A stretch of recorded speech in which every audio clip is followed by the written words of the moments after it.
The South African National Defence Force has deployed 10,000 soldiers to assist in the aftermath of KZN floods. To date, the disaster has claimed the lives of 443 people, while 48 others are still missing. So to unpack what this means, what this intervention means for the province, we're now joined by Defence Minister Thandi Modise. Minister, it's great to have you with us on the programme. Thank you for your time. And I suppose the big question this morning, insofar as these 10,000 troops is concerned, is what is the mandate of the troops insofar as this intervention is concerned? Good morning and good morning to your listeners. You will remember that we have a standing operation called Chariot, where we deal with issues of rescue, of helping to restore, of search, of helping to resettle people. It is within that mandate that we are going in, but you will also remember that the President has decided to extend the state of disaster from that being of a provincial nature into a national nature, because Eastern Cape is being affected, Limpopo is being affected, and we are also watching the rains in the northwest. And therefore, we probably will have to deploy more. We're just looking at what is happening.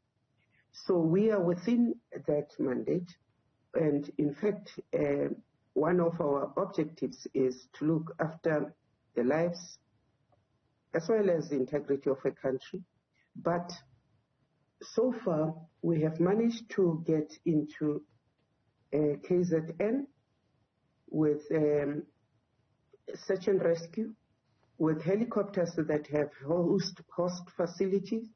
We have also been able to send in aircraft which will be able to take the food that is being donated to the various inaccessible places. We have also been able to, as of yesterday, send in teams to start putting up the water tankers, water bunkers, and to put them with units that will support them. We are also putting in teams to purify the water so that we keep clean water replenished throughout. Yes. I understand that a number of the troops, Minister, are also actually plumbers and electricians to try and help with restoring power and running water to especially parts of eThekwini. Yes.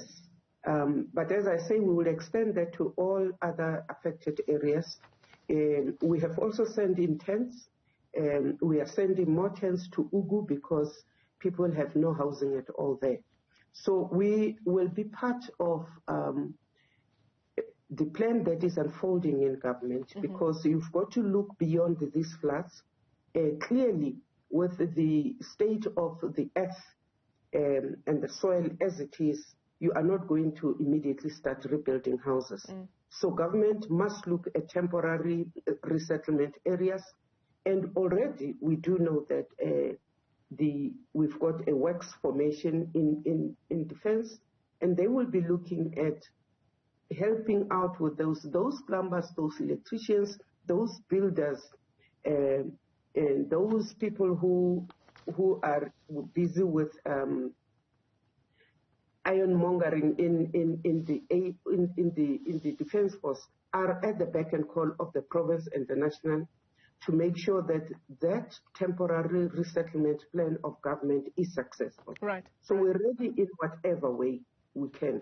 And Minister, who will be, because the response that's needed, particularly in KwaZulu-Natal, is so far-ranging, insofar as the rebuilding of homes is concerned, the provision of water, getting electricity up and running, and of course search and recovery operations that are now underway across the province. Because it is so wide-ranging, who will be coordinating particularly the troops that are being deployed?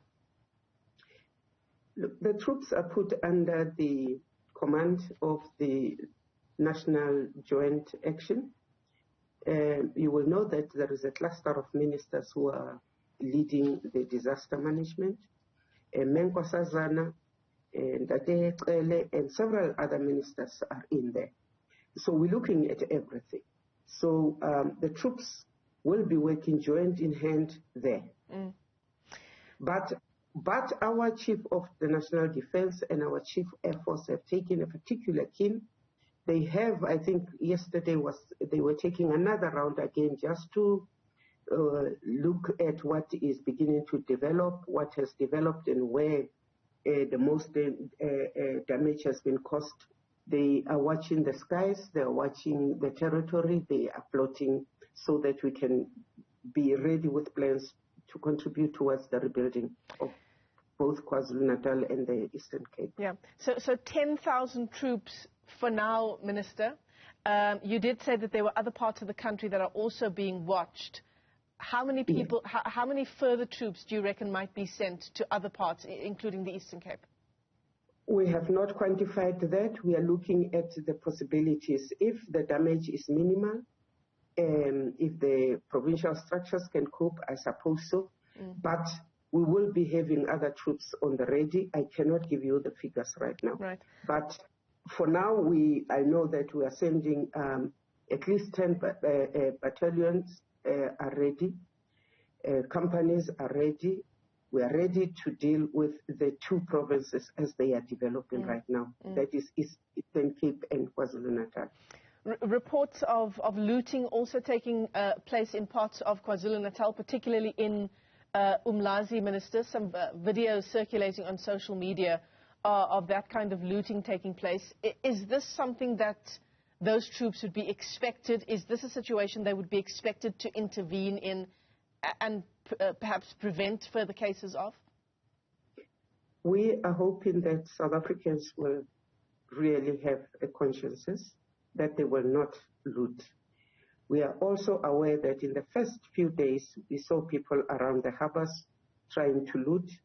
We are also being advised that some of the footage that was rife yesterday about truckloads of KZN government workers stealing are actually not factual, that some of those were people who had been loading to go and deliver to communities in need.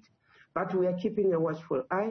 We are calling on South Africans to contribute towards the bigger good of the people of KZN rather than to steal. Because if we do that, we will not build this country the way we should.